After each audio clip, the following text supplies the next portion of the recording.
part of the Press Play Podcast Network. Look up in the sky. It's a bird. It's a plane. This is Jason J. Lewis, the voice of Superman on Justice League Action. This is Mark Wade, writer of Superman Birthright. You're listening to the Krypton Report.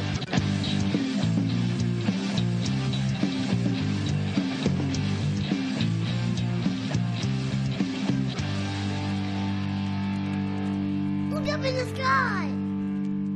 Welcome to the Krypton Report podcast. I'm your host, Tyler, the Superman of Blue, the Man of Tomorrow, and with me is the Man of Steel himself, the Superman of Red, Mr. James Cole. What's up, man? Hey, what's up, Tyler? Man, it's good to hear from you. I feel like I haven't heard from you in a while.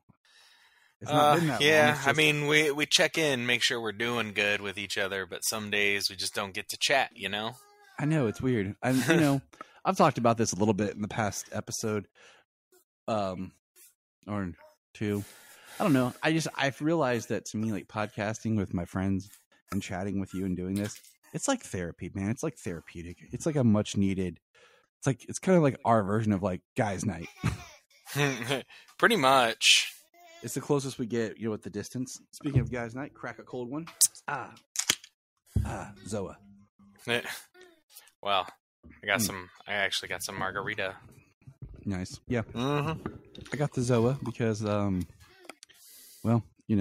sent me to the gas station right before we started to get her one because she's got some schoolwork to finish up. So I was like, okay. Well, then why not? Yeah. Yeah, they're 2 for $4. So this isn't the Zoa podcast, though we would be sponsored by Zoa or Cherry Coke or anyone. I will blatantly take money and talk up your product no matter what it is. I'm not shallow at all. No, not at all. Not in the least. Hey, we got some stuff to talk about, so let's jump into some news here. All right, first thing of news. So Gotham Knights has ended, okay? And we did see Misha Collins' face as Two-Face. That's a moment of silence for Two-Face, because I haven't watched it yet because I was kind of waiting for it to drop on HBO Max. So I could watch the episode without all the CW breaks, Yeah. That's how I plan on watching it. It's one season, a handful of episodes. I just turn it on the background. I've already watched like the first 3. So I'll just turn it on the background while I'm folding laundry or spanking my children when they're, in trouble. Just joking. But his like Two-Face looks like Nemesis from Resident Evil's face, like half of it, like kind of what I feel like. It does look very similar to something like that. It looks like their idea was, melted flesh, I guess. Maybe a little too Freddy Krueger on one side. Maybe it looks odd. Like, I'm sorry. Like I've said this before. Love Two-Face. Favorite Batman villain. Okay. And I liked Aaron Eckhart's a lot. Just not enough of him. And now we have our third Two-Face in live action, and I still feel. Yeah. Right, even with Aaron Eckhart in The Dark Knight, that symmetry was still there. It was very like split down the middle. How his burns were, yeah. And this one is not. It's its very own take. I definitely have to see it in action. It's not my favorite look for Two-Face. I mean, it's right up there with Tommy Lee Jones's purple face. But yeah, at least that made some sense in the context of the movie. Yeah. But so I don't know about Two-Face. We'll see. We'll watch it and we'll come back and talk about it more. We got more important things to talk about. Like, for example, The Flash. I was going to say, the only reason we're talking about that is because you're such a fan of Two-Face. Yeah, we try to cover all DC.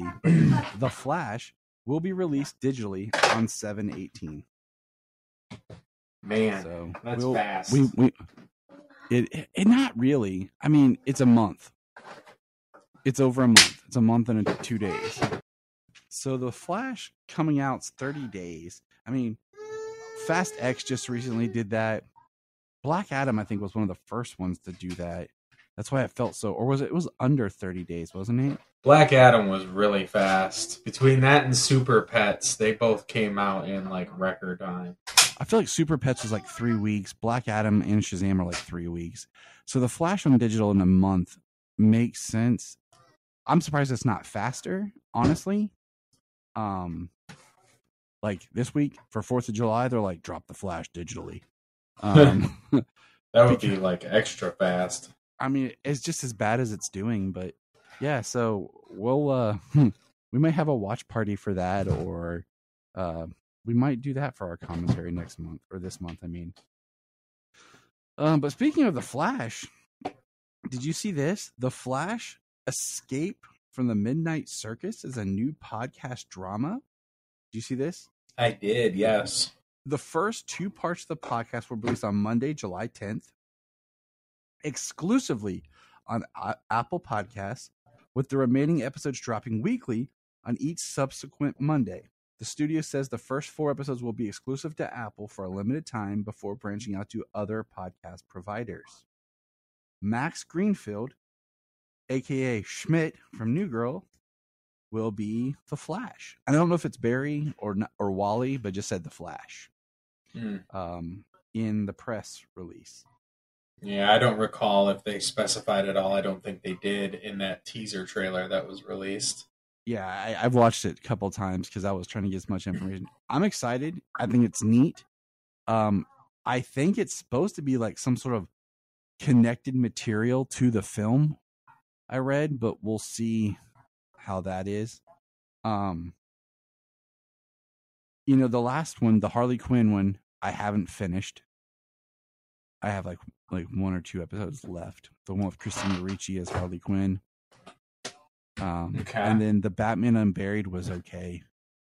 Like, it was just okay. Those were on Audible. So it just seems like these podcast dramas are kind of like modern day, almost like radio shows episodes. It's kind of neat. Yeah, it's definitely something neat. So I look forward to that. I'll be checking that out. It's like next week or the week after. Yeah, next week. Yeah. Happy 4th of July, by the way, James. Yes, happy 4th. Please don't blow off anything that you need. I don't plan on blowing up too much. It is my mom's birthday, though. Oh yeah, you can blow some stuff up. On a weird side note, I also built some really cheap makeshift shelves today to help display my Superman figures, to help space them out so you can see them better, and to build more space for new figures, because that's obviously a thing that I'm into now. I'm a man in my 30s instead of addicted to cars or drugs or women, I'm addicted to comics and collectible toys. Right. Yeah, there are much worse things to be addicted to than comics and toys. I'm a catch. So here's some sad news, and I probably should have started with this before I come back to toys. But the body of Julian Sands has been discovered, and he is officially passed away. Julian Sands, the actor that played Jor-El in season 9 of Smallville. So it's kind of sad since it was a very tragic accident that took his life, hiking or something like that. Yeah, 65, I believe. So I just wanted to mention that. Now back to something happy. McFarlane is releasing their Action Comics #1 figure. That's awesome. I'm excited. I'm gonna get it. It looks awkward, but I just love the Action Comics 1, because even the Action Comics 1 figure that I supposedly have doesn't completely look like Action Comics 1, because it's got the triangle shield instead of like the shield. So I'm definitely going to get Action Comics #1 from McFarlane. Yeah. Oh yeah. It'd be so hard to find a toy of that one. You know what I mean? Yes. Anything other than a new one. And McFarlane's also releasing Superman and Doomsday for the 85th anniversary. So, those are the two newest McFarlane things that I've seen posted. All right, let's see. Is there anything else, James, news-wise that we haven't talked about? I feel like there's something. Is there something? I know there's an anime trailer for the first DC anime that they announced. There was a line coming. I know you're not going to really watch any of those, but no, but I do. It was a Suicide Squad okay. trailer that dropped today. I know. Yeah, there's only focus on like Harley Quinn and the Joker. I know that we talked about we'll cover Night Terror later on as it hits the app. So we might end up just covering it in the fall as part of like October because it'll all be on the app by then. Yeah, I was going to say, I just read the free comic book day one because they're just starting to come out this week. But I feel like there's something else that's bigger. Oh, yeah. Now I remember. We have a new Superman and Lois Lane, James. We have a new Superman. And James, this is going to make you feel old. Okay. Are you ready? This is the first Superman that's being cast. Superman that is significantly younger than us. This is true because, the last time Superman was cast, we were about the same age as Superman. Tyler is 2 years younger than me, so that, and you're not the same age. So you see, you're younger than Brian, and Cavill's 2 years older than us. So that's the same wheelhouse. 2 years is nothing. Now, David here is like 9 years younger than us, so that there's a significance there. But David Cornsweet. I like that. It sounds better than sweat, but whatever. Has been cast as Superman. Now, how are you feeling, James? The only thing I saw him in, the only thing I would have seen him in, I saw a list of some of his projects was Pearl. Yeah, that's what I've watched him in so far. Yeah, and I'm pretty sure that was a very small part. There's only like 3 people in that movie. So there's him as the projectionist, Pearl, her neighbor, and her parents. It's pretty much the cast. I did like the projectionist. I mean, I thought he was a good actor with the way that everything was portrayed in that movie. But I mean, that's it. And then, I mean, Lois Lane, I have no idea who she is. Oh, dude, after we get off here, I need you to do this. You just need to go get on Amazon Prime. I know you have Amazon Prime. If you don't, I'll give you my information. Watch just the pilot of The Marvelous Miss Maisel. Because Rachel Brosnahan is Lois Lane. You watch that pilot, something magical will happen to you. Something that one day you have to tell your son that happens to a man when he sees a woman. And you'll be like, yep, sold. I watched the pilot just when I saw that she was on the short list. I was like, okay, I've not seen her act, so I'm going to watch this show. I watched the pilot. Ginny and I are about to finish the 3rd season tonight. Is she Miss Maisel, or yes. Is she just... Oh, okay. She's Miss Maisel. Oh, okay.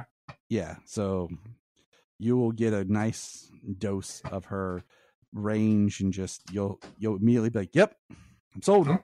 Okay. Well, that's great. That's good to hear. That's your homework, James. That's my homework, is to watch it. Yes. Yeah,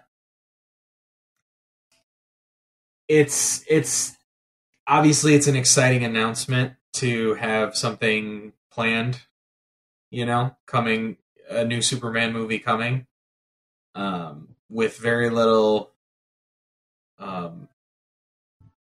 especially foreknowledge of who these people are. Like, I'm just like, okay, let's, I'm definitely excited for the movie as it is.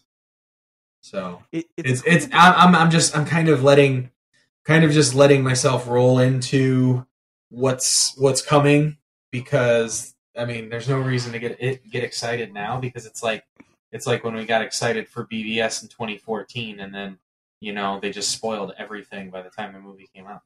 Yeah, don't. You know what I mean? Like, it's just too much just to keep it in the public eye. So I hope we kind of like don't run into something like that for this movie. Yeah, I feel like it's so weird because, like, there's this huge cry for Henry Cavill back and people crying.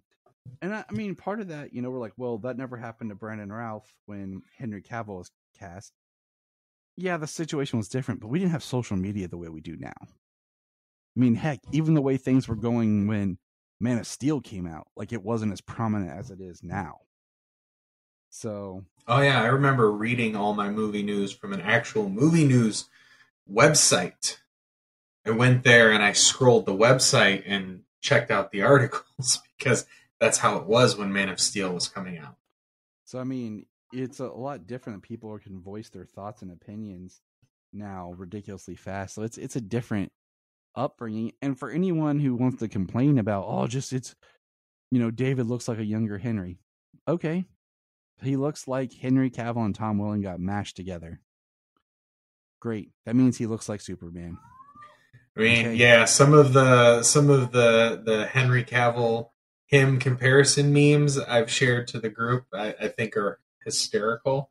I mean, I'll laugh, but it's not true. I mean, and my thing is sometimes, and this is leading into our next statement, sometimes you just need a clean break and start over with a fresh face up front, because as great as Henry is, he's always tied to everything that came before, and they've tried how many little reboots and changes and tweaks for DC, and nothing's working. So just starting on a clean slate is what I think they should do, which brings me to my next point. I started hearing this, and what's funny, this is one of those things that Brian mentioned to me that he heard someone say and then forgot that he told me that he heard someone say it. So when I mentioned it back to him, he's like, I told you that. And I was like, yeah. And I'm telling you, I'm hearing more people say it. He's like, huh?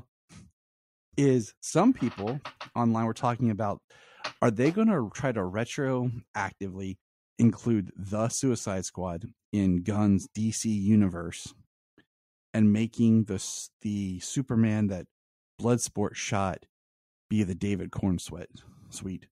The David Superman. Just going to call him David for right now. You know what? I don't see why not. And, my thing, I thought about that, and I was like, okay, well, that means you would backdoor Peacemaker. Well, Peacemaker shows Superman. Well, not enough. I'm like, it shows him from a distance enough that it could still be whatever the new Superman is. It shows Momoa and Flash. Well, the way they organized the Flash movie to be, I'm pretty sure they weren't counting on Ezra sucking and were counting on him to go forward as Flash in the new films and Momoa to continue as Aquaman. That was the whole point in the Flash post-credit scene. So I could see a world where that means that you'd probably retroactively then bring you would almost, if you did something like that, that means you would bring Shazam and Black Adam with you as well. And is that something you want to do, or do we just want clean slate? Do we just want clean slate and go from there? What do you think? Yeah, I mean, it's the thing, with the it's I guess it's complicated when you talk about us as fans, because we can see that characters are the same person from Earth to Earth, and some are different. You know what I mean? But when it comes to the general audience and all the baggage that comes from beforehand, I mean, possibly, maybe, you could retroactively bring them in and it still work out, but I don't know that it would be the best thing to do. I mean, we have talked about a clean slate, kind of a total break. But if the idea is to incorporate what's coming, or are they just waiting to see what sticks before they launch the new stuff? You know what I mean? Right. And I'm just kind of like, yeah, we'll see. Okay, so think about this. 2006 was Superman Returns. 2013 was the release of Man of Steel. That's 7 years. I feel like 7 to 8 years is the sweet spot for a reboot. Okay. Less than that, you start to run into like, was it 5 years? Was Spider-Man 3 to The Amazing Spider-Man? I think that feels right. Yeah. Yeah, I think so. 07 to 2012. 2012, yeah. I feel like, and then Tom Holland. Let's see. Okay, just for comparison, Tom Holland was, or Andrew Garfield was 2014 for The Amazing Spider-Man 2, and then 2016 was Civil War. That's 2 years. Okay, that's 2 years. I think that's the fastest turnaround reboot we've ever had on film, like movies. Because 2012 to 2016 was 4 years, and that was for Batfleck. So I'm saying all this because if you look at 2007, 2025, or I'm sorry, not 2007, 2017 to 2025, that is 8 years, right? Yeah, math again. Shit. I mean, shoot. 8 years. And that would be from Henry to David if you don't count Zack Snyder's Justice League, or Black Adam's, or the Black Adam teaser. Post-credit scene. The Black Adam post-credit scene is the one that throws off the formula. But if you're just looking at theatrical releases where people, for general audience people, just looking for Superman, it kind of hits that sweet spot. So it's just worth notating. I mean, Joker to Joker, from Leto to Ledger, was 8 years. And then 16 to, because then it gets muddy when you look at 2017. Because even, okay, look at this. We look at this is where it gets funny. 2017 to 2022, 5 years for the Batman, but then Ben Affleck shows up again, so does Michael Keaton this year, so it throws it off. But whatever. Okay, we live in different times. So that's all I got for news. It's time to talk about a little show called Superman and Lois. Superman and Lois has concluded its third season, James. Can you believe we're already at the end of season 3? No, not really. It almost seems like yesterday we was just watching a super show. It seems like just yesterday we were excited because Superman was going to be on Supergirl. That was such a good time. Such a good time. And now we're done with the third season of probably the best Superman show ever made. And season 3, what a ride. I'm so happy that we have season 4. And we are going to talk about this in extreme detail. But yeah, I think so. So let me bust out my beat for beat notes, because I was taking notes like crazy. Because I was like, I can't miss this. This is the end, and we don't know when we're going to get season 4. At the earliest, I'm thinking fall of 2024.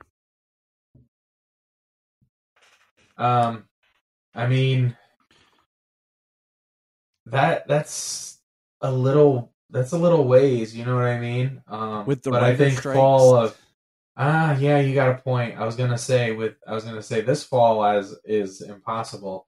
Well, with the writer's strike going on still, and it's starting to cause pushbacks, and then they're going to recalibrate the season. I mean, even if they rushed it, it might be early, like January or February or March of 2024. Mm-hmm. That's what I'm hoping for. That's what I want to happen. And it might be another one like this season, for example. By the time episode 2 or 3 aired, they'd already wrapped. So they're already done filming it. Yeah. It might end up being one of those where they start airing while they're finishing production, you know, and we go back to one of those cycles where it's like an episode, a week off, 2 episodes, 2 weeks off, you know. It might end up being like that, even though it's going to be 10 episodes. Right. Well, let's hope if it gives, let's say we're looking at, you know, a full year before it drops. And if you're talking fall, that's over a year. Yeah. I mean, they could be well on into production before it even drops. And hopefully we won't look at something like that to kind of destroy the momentum of the final season. Because this season has been the best when it comes to airing the episodes. Yes. There was hardly any delays, and if there was, it was 1, maybe 2 weeks. I think there was 2 times where it was like a 1 week delay. And you know, it definitely, we've talked about before where other CW superhero shows screwed up on the 3rd season. Arrow, especially. Flash 3rd season wasn't bad. I rewatched it recently, and it starts to have some things, but it's not bad. And Supergirl season 3 was great. So this season 3 was great. But we knew that they had talked about that this season was going to end on a cliffhanger, and they structured this season beautifully in the sense that if they hadn't got a 4th season, there would have been a huge fan outcry. Absolutely. The fans would have lost their mind. Well, with this cliffhanger, for sure. Much like Janita lost her mind when she figured out what was happening, and she looked at me with big eyes. Oh, yeah. Jamie lost her mind, too. She was like, no, tell me there's another one. Like, no, that's it. Like, we're stuck now until friggin' season 4 starts. Whenever that may be. So the episode is called What Kills You Only Makes You Stronger. While Smallville prepares for a meteor shower, Kyle announces surprising news. Lex emerges from hiding and has prepared his revenge for anyone he believes has wronged him. He has also created an unstoppable weapon as the means of ultimate revenge against Superman.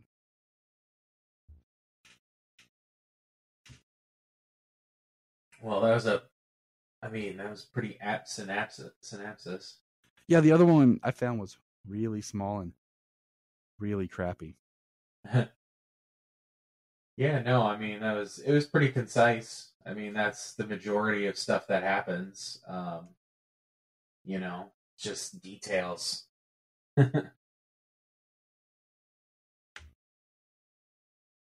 So, the episode starts with it's 32 days since Luthor got out of jail. Sam is dating. It's summertime now, but everyone still wears a jacket and looks like it's in fall. That was my favorite. And the greatest shorthand for any writer ever to show a woman is if she wakes up in the morning and immediately runs to the bathroom and throws up at the smell of food. What is that, James? Oh, it's morning sickness. And what does morning sickness mean, James? She's pregnant. She's pregnant. And who is she, James? She is Chrissy Beppo. So, Kyle, buddy, got some advice for you. Snippity snip. Okay? I'm just saying, buddy. You need to lock that down, but Chrissy is pregnant with Kyle's offspring. An interesting, easy way to write these characters off. And then, so we have that awkward, interesting conversation between Chrissy and Kyle about they're going to have a baby. How did you feel about that, James?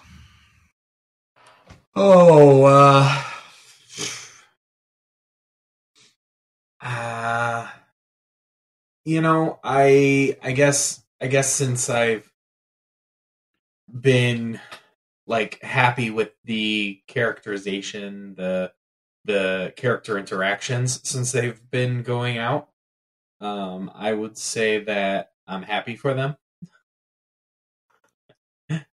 Cool. Yeah, it was okay. It wasn't something I was like, oh my god, they're pregnant. I was like, oh, great, Kyle.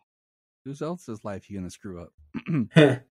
I was like, this is gonna be interesting when he tells the family, which, in my opinion, was surprisingly like happy and upbeat. Like, what are you gonna do? Okay, like you might as well just be positive and upbeat about it. You know. Well, I mean, he ended the relationship got ended. 2.5 years ago. They found out about the cheating in the first season. So the entire third season, the entire second season. Well, they found out in the second season. Was it the second season? Yeah, at the quinceañera. I know it's been that long, James, but it was in the second season. Well, I haven't rewatched them, so I just couldn't remember if that was if that happened in the first season. I thought that happened in the... No, it's because the first season ends like in the happy barbecue where we're all like, man, we like Kyle. They didn't do stereotypical man things. And season 2 rolls around, they're like, there he goes. Kyle was out cheating. Man, they did that stereotypical drunk man things. Gotcha. Dang you, Kyle. Okay, well, so yeah, season and a half.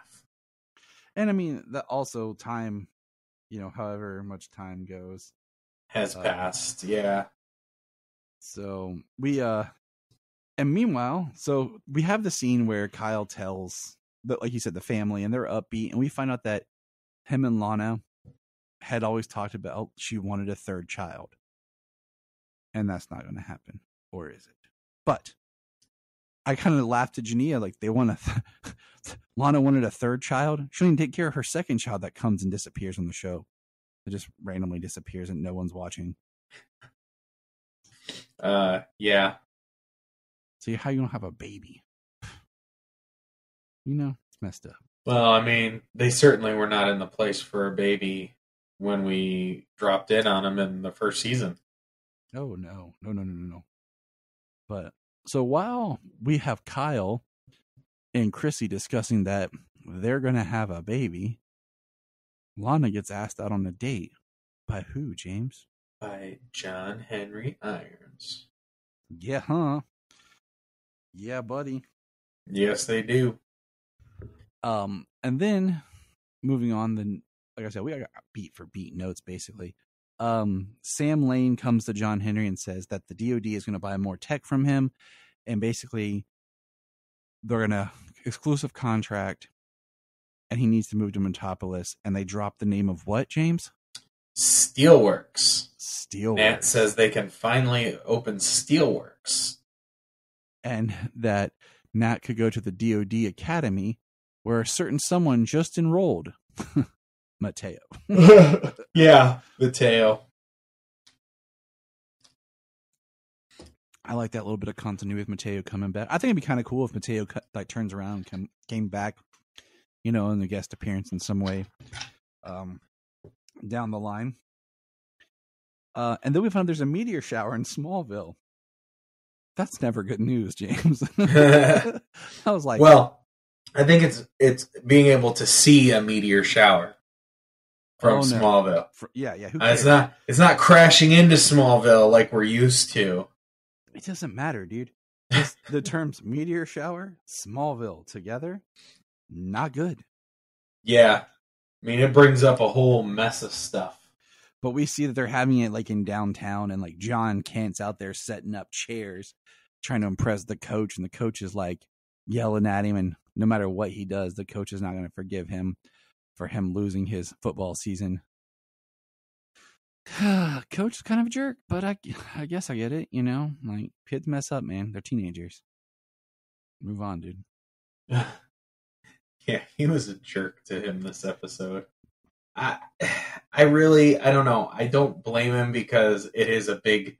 It ruined the whole season. It's not like it just.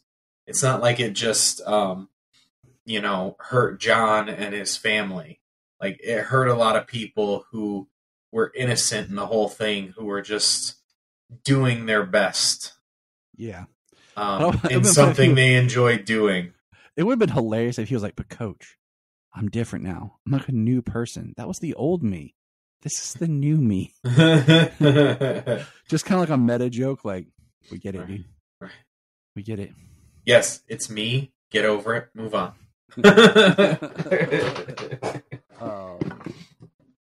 But then we get Chrissy, Clark, and Lois in, what do you call it? The paper. And they're all wearing like black and green combos. I thought that was interesting. But, you know, she tells him she's pregnant. And then Clark hears that Judge Regan has been murdered. The judge who put Luther away. Who was also earlier in the season the one that was going to kill herself that Lois talked off the ledge. Oh, okay. The one who they did say that Bruno had been blackmailing her. Yes. So, now we'll pause for a second here. No, wait. I'll ask this question a little bit. I'll hold my thoughts. We do see the Daily Planet and the globe on the Daily Planet while they go to Metropolis. One of my favorite lines is, so I think I missed a beat in my notes because it was getting intense, but Clark and Lois spend their first time as a married couple's intimacy together since the incident. Since her surgery. Yes. And they don't just enjoy the farm. No, he flies her to a special place in Italy. It's a villa. Tall's Villa. And they have a beautiful moment together. A lot of beautiful moments in this episode. And then I bring that up because they come back and Lois and Clark tell the boys, they're at dinner, that they want to take a family trip to Italy for the summer. And they're like, what? And they mention Uncle Tal's villa. Yeah. And they said, you're trying to bribe us. It's working. But Clark talks about getting matching t-shirts. Oh my God, Clark is such a dork. I love Tyler's Clark. He's such a dork. He's such a dork. Such a nerd. It's my favorite Clark. And the line after, Dad, don't go all Griswold on us. Yes. Yeah, you can't. You're not going to go full Griswold. I missed it because the kids and Gina's like, back it up. You have to hear what he says. And I like back it up like, yes. And so we have that set up. Okay. And I think that's cool. You have Jordan who basically don't want him to use his powers. And Sam tells to Clark that anger that he has, don't let it last. Work with him because it's only going to get worse if he just has him repress it. And they tell Jordan that he can use his powers to help fly to Italy. And then John and Lois step outside while Clark talks with Jordan about this stuff with Sarah. Has a little father-son conversation. And he basically tells him to make up, fix it. And Jordan goes over and talks to Sarah and tries to work on it. And I'm proud of him. I wanted to high five him because it's tough. They didn't like promised to try and be friends, but they at least tried to smooth things over so they could at least be friendly. I'm going to give this piece of advice, okay? This is now, I'm putting my dad hat on here, okay? If you date a woman that you claim that you love, and then you break up and say, let's be friends, you need time. You need to stay away from each other. You got to heal from the love, okay? You need to back up because you're going to have mixed emotion. You can't just all of a sudden drop it and go into friendship mode or be comfortable seeing other people around them. You need to separate and then bridge back together later on. I'm saying that as someone who's experienced things in life, but as a dad who will one day probably have to depart this wisdom on my son upstairs or my daughter, you can't just go straight into friendship. It doesn't work. And that was their problem, was Sarah just tried to play off, oh, we're just friends now. We're friends. Friends. And you can't do that to him. It's not fair. It's not right for either of you. You got to have time. You know, him being gone over the summer, good example of time to come back and then repair the friendship and heal. Okay? Taking the dad hat off, putting the Superman Krypton Report hat back on. Okay. So. Speaking of dads, though, Clark, again, like the writing so good. Just the way he is able to talk with them, being extremely serious, but also, you know, with a little brevity, getting the point across, being able to discuss it and teach a lesson. Yeah. About Jordan using his powers. I can use my powers to do this, but I can't use my powers to save people. And then, you know, if you're doing it for fame and pictures and stuff, like, you know, that stuff is just going to come. But why you're doing it is the important part.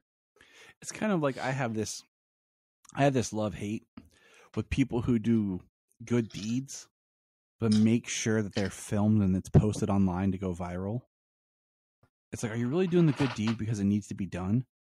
Or are you just doing to get the attention that people give you because you did a good deed? Right. But it is also, I mean, that's a fine line you walk. You know what I mean? Because it's important that those good deeds are seen by as many people as possible. So that and I think that's where it comes want interesting. To reciprocate, but also it's like, why are you doing it? If it's someone else, should still be done. Like if it's someone else recording it and reporting it and publishing it, is one thing. Right. But when it's like you, like, hey man, film me doing this, I can put it on my channel. That's when I get a little iffy about things. But you were talking about, speaking of dads. So the girl that Sam's dating, who I discovered the actress is the original Sue Storm, not Jessica Alba, people. Mm-hmm. Sue Storm from the Fantastic Four movie that was shelved by Roger Corman and never to be released, is here. And she's getting a little hot and heavy with Sam. She pulls him off into the alley, making out, takes his phone. And then all of a sudden people show up in a van and take Sam. I felt bad for him. Finally gets out there and starts dating. It also shows that, one, her power, because he would have run background checks. You know, he would have run a background check on any woman he was going to date. And for it to pass DOD clearance in his mind, for him to date, something's up. But Sam is taken. His phone is left behind. I did like, okay, how did you feel about him introducing Natalie as his granddaughter? You know, it's, I believe a lot that family is not necessarily, the people you're related to. I don't got friends. Yeah. I got family. All right, Vin Diesel, calm down. You know, if you say family 6 times in a mirror in the dark, Vin Diesel appears. Because it's all about family. And family is definitely about those closest to you and who you care about and who cares about you. And I wrote a line in a script once. The line was the family of bond and the family of blood.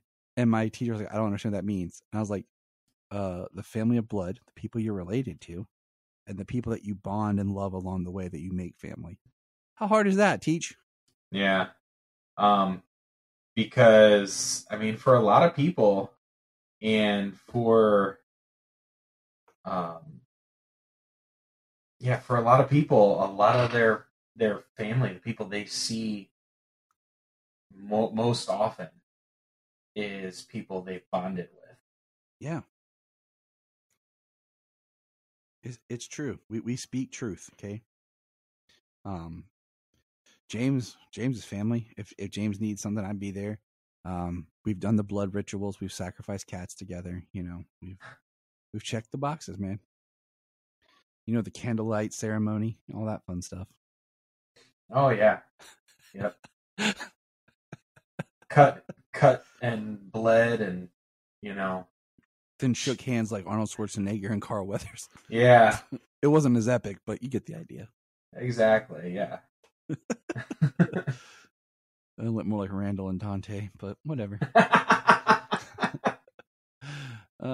So poor Sam is taken.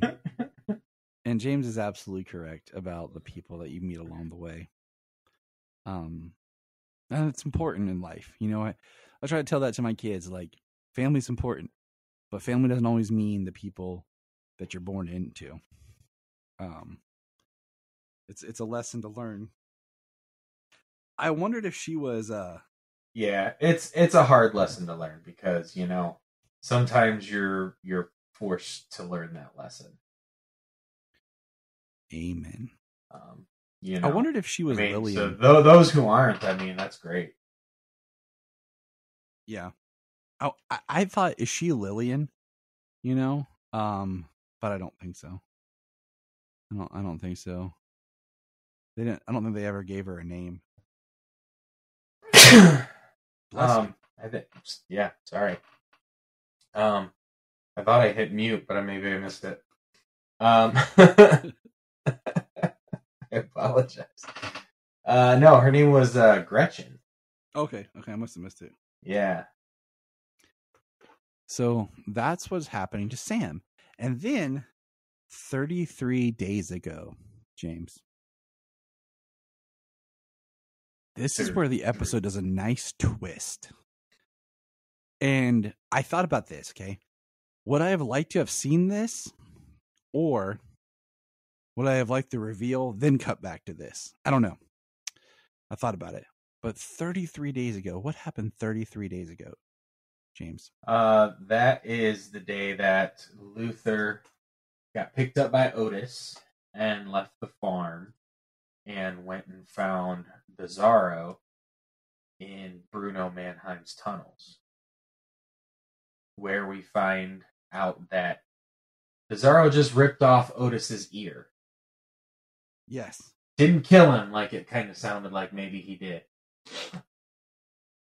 Yeah. Because I was wondering how Otis dies and Luther lives with Bizarro. You know what I mean? Exactly. I was like, this is like Dawn of the Dead. So I mean, yeah, it pretty much was. So we see Luther, he uses some sort of weird like crypto gun like thing to start killing. Well, I think it's XK. That's okay. I think so too. That's what I thought too. And it makes me want to go back and watch season 2 about how the XK was working with him. Excuse me. Yeah, because it was the XK that weakened him, right? I thought so. Like, because the XK worked different on him. Yeah, I thought it was his weakness. And we see basically Luther kill him and he comes back to life. Kills him, comes back to life. Guns, different kinds of axes, torture. They hang him up with chains. And Like, so the interesting thing was, yeah, he after he kills him, they hang him up with chains, and then he asks him, you know, like, let me kill you so you can be stronger. And I mean, the interesting thing being is like, why would Bizarro do this? You know, why would he, when he was kind of like hero-ish when he died? I mean, I equate it to the fact that he died, straight up died, and then came back to life, and his mind was not right. Yeah, I think between being dead, coming back, and the idea that, like, in the comics, Bizarro goes bad back and forth for one reason or another. You know? When I thought we were going to get like more of the zombie kind of classic Bizarro here, you know, at first, and it just, he keeps getting tortured and, you know, killed, and like Jania points out, like, that's Lex's power of getting inside your mind and breaking your psyche. Right. But he keeps killing him and bringing him back. And what happens? What does he become? Well, he turns into Doomsday. He turns into a version of Doomsday. Right. With like XK spikes and stuff. Jania looks over me and she goes, "Are they making him Doomsday?" Like, her eyes got huge. And was just like, and then looked back like, oh my God. And you know, we see them feed him an entire cow, but we don't see like what happens to the cow, or like he's just in the train car underground. And we see that they take the ELT from Sam. Now I figure Sam's dead. I'm pretty much feeling Sam's dead. That's how they're gonna like get him off the show, is they killed him here. If we don't see it like when the show comes back, I'm pretty sure Sam's gonna get killed in this event. So what we have is Luthor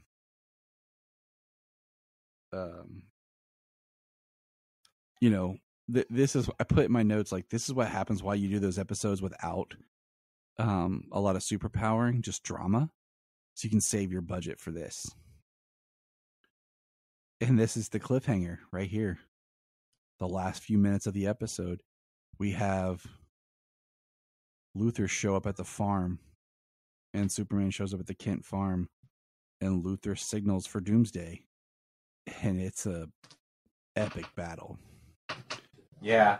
The one thing that gets me about this Luthor is just like how it is very Luthor, you know what I mean? It's how freaking arrogant he is. Like, I told her that I was innocent and shit, you know what I mean? It's like, I told her, so she should have believed me when she was following the evidence. It's like that's it. Like, she stole it. I told her, she should have believed me. Like, it doesn't matter anything else. His word was all that was necessary. And I need, for me to, on this Luthor, like, I really need some like flashbacks in the next season to see him before he goes to jail, just to really try to figure out this Luthor, because right now he feels like such a different version of Luthor that I haven't really connected in my mind that he is Luthor, if that makes sense. Yeah, so he's only been in 2 episodes, and they've done everything in their power to try and make him like the most menacing and manipulative and scary without doing much. You know what I mean? Yep. And it's certainly to another level. So what did you think of the look of Doomsday when he showed up? Like, he busts into the barn and comes walking out in the fire, and you just have Clark hovering Superman hovering there. What did you think of his look?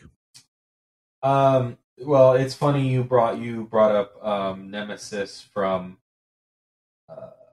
for Two-Face earlier, because I think he looked very much like a tyrant from Resident Evil. Like with the different size arms, like being asymmetrical, not being built the same, and I thought it was kind of cool how he still had the Bizarro S on him. Yeah. And then the XK spikes were something interesting and unique.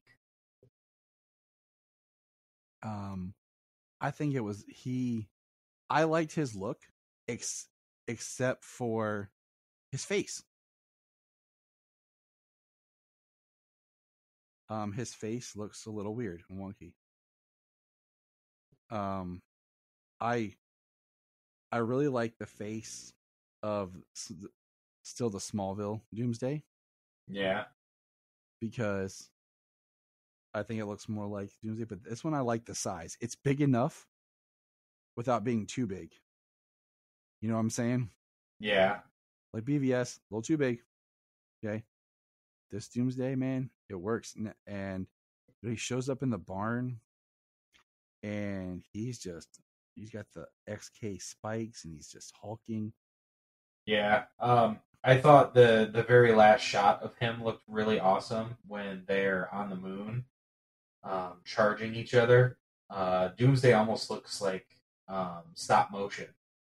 It almost looks like something physically being used.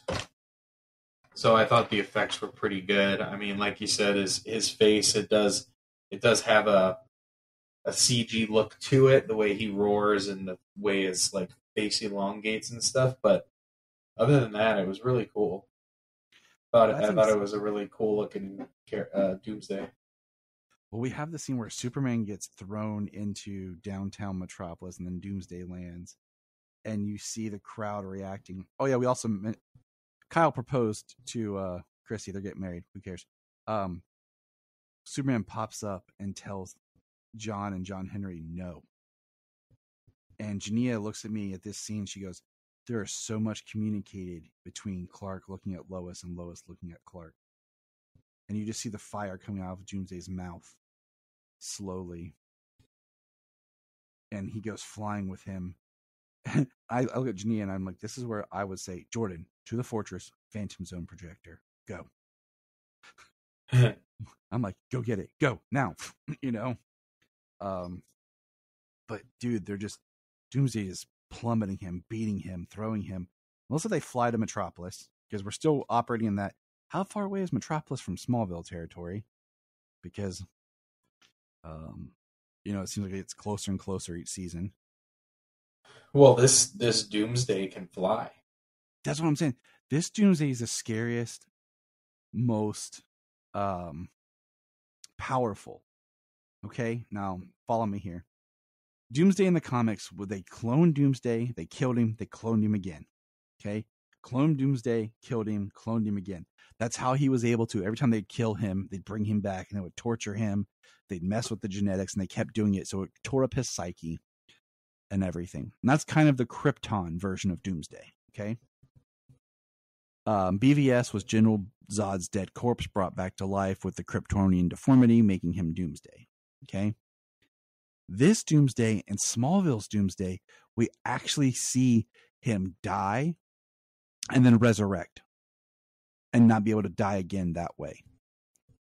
So this Doomsday, we are seeing, as we see here in a moment, when Clark impales him, he dies, and then he gets up because he can't die like that again, and he's back.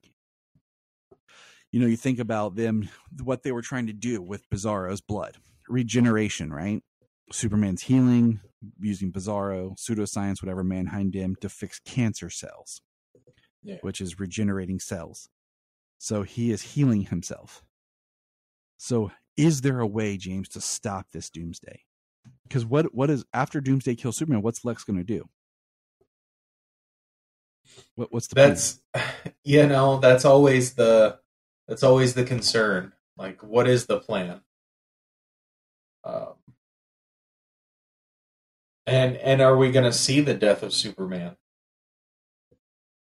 Do you think we are? Hold that thought. Okay, once we finish how this ends, we'll talk about what our thoughts for. And I'll tell you my theory here. I'm actually I got it playing as we talk. Just the last 10 minutes here. He uses, his freeze breath on Doomsday, and then we see Doomsday starting to use his fire breath. So this Doomsday is more powerful because he regenerates right there, but because he's coming from a Kryptonian host, instead of being, the way they do it, he has the heat vision or cold vision, and he can fly. So he is, that's something we've seen more recently where Doomsday has more of standard Kryptonian powers. We see Jordan can still hear and see what's going on. Now, this scene here, Clark, he drops down. He's telling everyone not to worry. He thinks Doomsday's dead. But then slowly Soundgarden starts to play. Blow up the outside. Guess what song Solomon put on his playlist and was playing with his Doomsday and Superman toy, too? This song. Yeah. Dude, he loved it, man. Like the song. And he sat and watched this part with me and Jania. His eyes as wide as mine and Jania's as we were watching Superman Battle Doomsday and everything right here. Solomon, actually, he's here. Hi guys. I love this battle, by the way. This was a great battle. Sayla's here too. We're watching it with me, but we're not really watching. We're trying to look for mom because we're trying to tell her there's fireworks. Okay, yeah. So Superman goes flying up the building, and Doomsday takes him down, man. Like, if they go down underground, he's beating him. I mean, it's brutal. Yeah, he's doing some two-handed smashes. Now, what did the XK do for regulars like Superman? I don't really think it had much of an effect on him. Crap. Because the effect it had was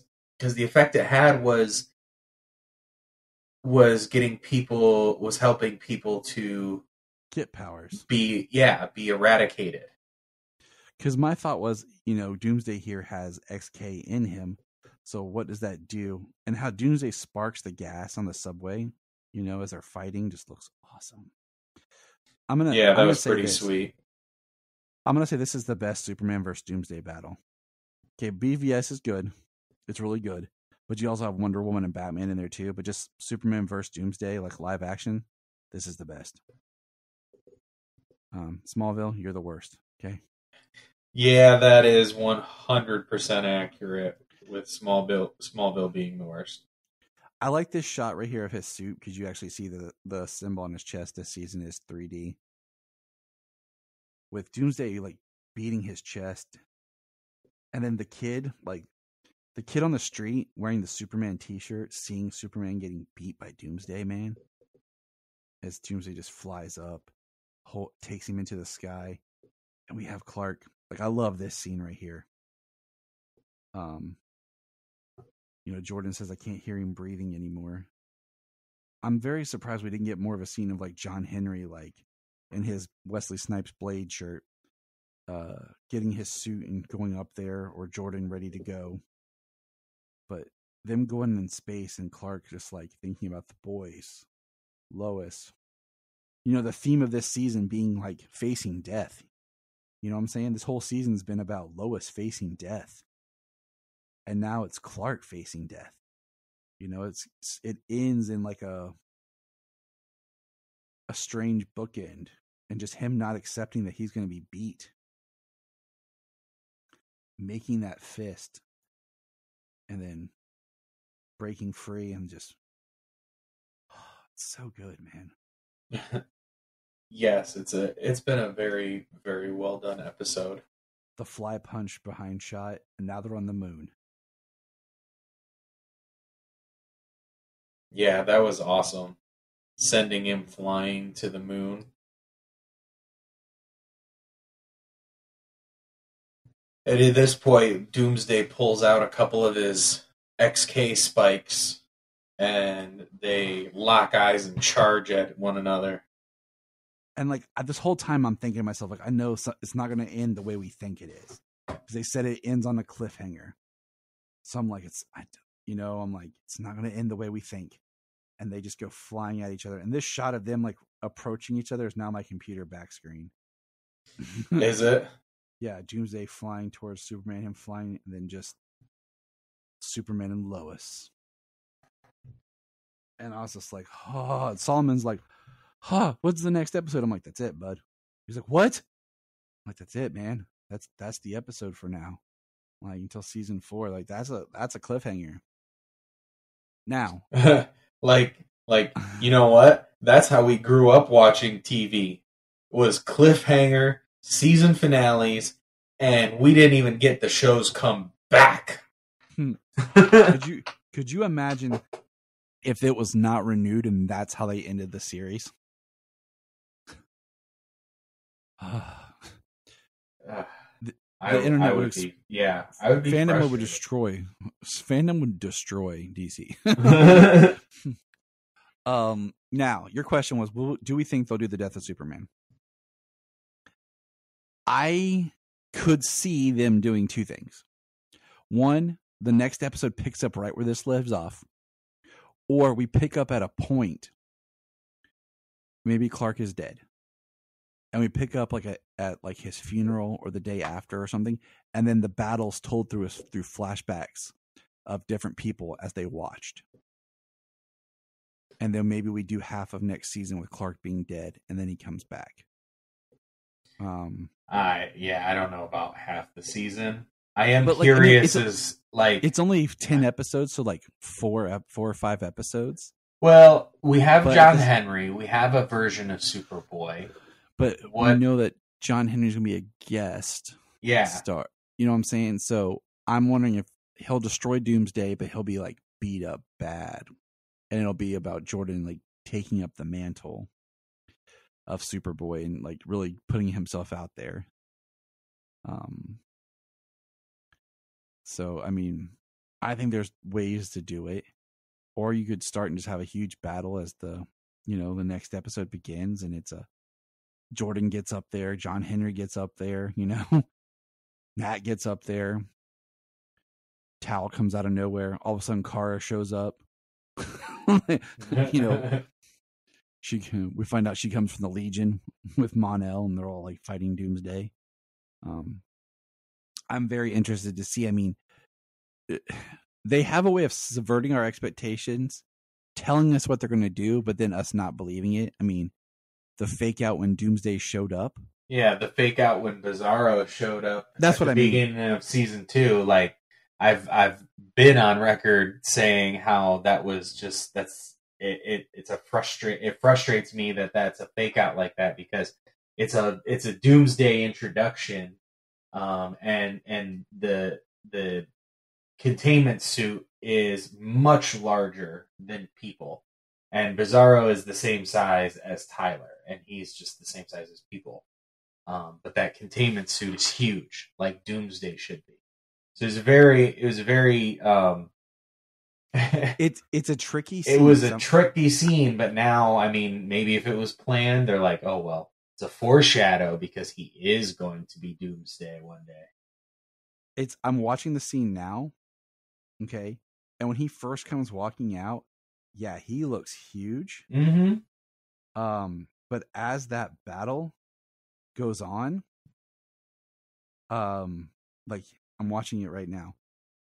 So as the battle goes on, he gets normal sized. Like that's what I mean. Like it was a fake out. It was, at the time, it was very much like, aha, look, you think it's Doomsday, but it's not. It's like there's like 2 shots of him looking massive, like big, but it's just it's tricky camera work. That was what you know what I'm saying. But the fact, like we said, like it's planting the seed, it's showing us something, and it's building, and then they paid it off here in the 3rd season. So it was Doomsday, just it went by Bizarro, you know? Yeah. I mean, I guess when you look at it as a whole, I mean, it's an interesting foreshadow. You know, and that's what they do so beautifully on this show. So yeah. I have a theory how he'll defeat Doomsday. Do you want to hear it? Yes. This is the Doomsday built from Bizarro. Bizarro gets weaker by our sun. They're in space. I think he's going to throw him into the sun. And he'll just his cells will just eradicate and burn up before they can regenerate. Mm. That's the only thing I can think that makes sense. Because they've shown us he can't like break his neck, like we've seen and everything, like in the animated film and stuff. And the fact that it's coming from Bizarro, I feel like because Bizarro is the reverse on things, that's the only thing that would really be able to destroy him and eradicate him. Yeah. Or they put him in the Phantom Zone. I guess that's the only 2 options, really. Because the only ways they've been able to defeat Doomsday post killing him is sending him to the end of time, so that way he's destroyed by entropy, and containing him by having him consistently split between multiple transporters, so he's never whole. So, and I feel like my theory just works better with the show. So, I don't know. Or they just send him to Earth too, the square Earth, and just let him ravish that Earth. Tauro just comes and gets him, throws him back, like, go! Or, Cisco shows up, like, and they're like, who are you? He's like, I'm Cisco. And sends him to Earth X, the dead Earth. Or, not Earth X, what was it? I don't know, whatever was the dead Earth, they sent the gas in the Flash. That's where they put him. He just was on a planet by himself, just beating the planet. But no, like, I feel like it's going to be something like that, like throwing him into the sun. So. But all I know is that's a cliffhanger. It's exciting. I'm looking forward to season 4. I know Solomon is. I am. So we'll probably mull over this idea more and more as things go on. But any other final thoughts, James? Not really. I mean, I think we covered it pretty heavily. It was great. Yeah, it was a really good finale. I'm really interested in how they plan on going about it. Are they going to do the death of Superman? I'm more interested in certainly what's to come. Leaving it on a cliffhanger, the story's not done. The episode was a great episode. They really do give you kind of a setup. He has a lot of reconciliation with his family in this episode. Him and Lois get intimate together, something she's been very scared of, especially since her surgery. So there's a lot of familial ties cinched in this episode, and then it's like, leave you on a cliffhanger. Is he gonna die or not at the hands of Doomsday? And I hope they don't do a death of Superman.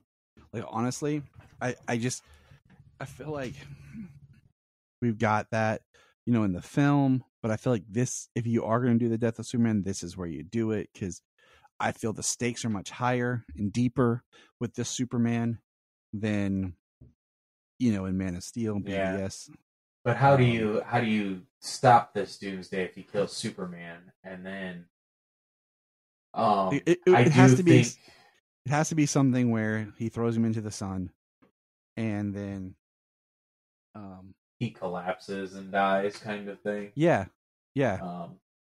and then falls back to Earth, kind of like, like Superman Returns type thing. Yeah, maybe he takes one of those XK spikes through the chest, and but he's able to launch him off with enough force before to send him into the sun before he plummets back to the planet. Because I could see a really good scene of like Jordan, like him falling, and Jordan flying up there and grabbing him, and with the XK inside of him, maybe like we do something where he's stabbed with XK, and he's falling. Jordan saves him, but he's depowered, and they're waiting like we had before. Like he's got to heal. He's not healing. You know what I'm saying? And he's in a coma, and I mean, they think he's dead, but I prefer not to do the he's dead route. Yeah, lots of different ways to like take him off the board, I guess. I do think it is kind of cool. Like I said, they have a Steel and a Superboy in there. I mean, it would be interesting if they did somehow do a Cyborg Superman, if they kind of went a Reign of the Superman route as a small storyline. I mean, that's a way you could have Tyler there and not be him. You know what I'm saying? Yeah. I definitely would like in season 4, John Henry to get the S on his suit and some tweaks to his Steel suit. I want the cape and I want the S symbol crest on him, and I want Jordan to have a proper suit. And I feel like this is the best point to do that. So, yeah. Thoughts? Well, with all the subverting of expectations and things, I really, really wonder what their plans are, what the end game is, and how they plan to get there. And if season 4 is good, if I wanted 5 seasons, and 5 solid seasons. If we get 4 really good, really great seasons. Because my working theory has always been that the show will end before Superman Legacy. So you really have this new breath of DC. And with the writer's strike holding everything back, I wonder if we'll just get one more season. But if it's one really good season, okay. You know what I'm saying? All right. But it's a great show. It truly is. And we are lucky. We are so gifted to have it. So, but that is our thoughts right now. We will be mulling that over for a while as we think about Doomsday and comics and Superman and everything that there is to go. And we will be back with a new super show that is coming to you. So it's fun to be the 4th show that we're covering on this podcast. New in Superman land. Well, what a time to be alive, because before this, there was nothing. Before these 4 shows, it was a dark age. Before time began, there was the cube. Yeah. So, all right. Thanks for listening. Check out the Krypton Report. All of our social media. James and I will be out fighting crime, saving the people of Metropolis from forces of evil. So remember, look up in the sky. We just want to say, if you've enjoyed this podcast, please check out other podcasts on the Press Play Podcast Network. Hello, Brooks here with the Books with Brooks monthly book club podcast. Here's how Books with Brooks works. We read one book a month, and then we talk about it. Classics like Stephen King's The Shining, debut novels like We Are the Brennans by Tracy Lang, and tons of other compelling, life-changing stories, one book and 1 month at a time. So come read along with us, and then listen in. Before we start this episode of Krypton Report, I want to take a moment and just give a shout out here to our Patreon. I know what you're thinking. Gosh, everyone's asking for money, and I get it. But our Patreon is only $1. $1 a month that helps us keep the podcast going. And what we do is we try to find interesting shows and topics and whatever we want to talk about. We've done, as of this little thing, our last recordings were on the Scream series. Brian and Tyler, that's me, do our own show where we record in the car, and it's kind of funny. And we talk about pop culture or whatever is going on. We also have the Supernatural podcast we've been reworking. It's taken some time just because of life. But we do movie commentaries as well. It's something that James and I have done, what we used to do on the main show that we've started doing here. So for $1 a month on our Patreon, you can get those shows. There's at least 4 a month. Also, there's my movie pitch show that I do. But also, what we want is if you're a Patreon, you can come on. You can come on the main show if you want. Or if there's something you want to come on and talk about, we can do it as a Patreon special. So all I want is for $1 a month, think about chipping in, joining our Patreon, and you have a voice to be a part of things. Follow the link in the link tree or in the show notes below, patreon.com/KryptonReport.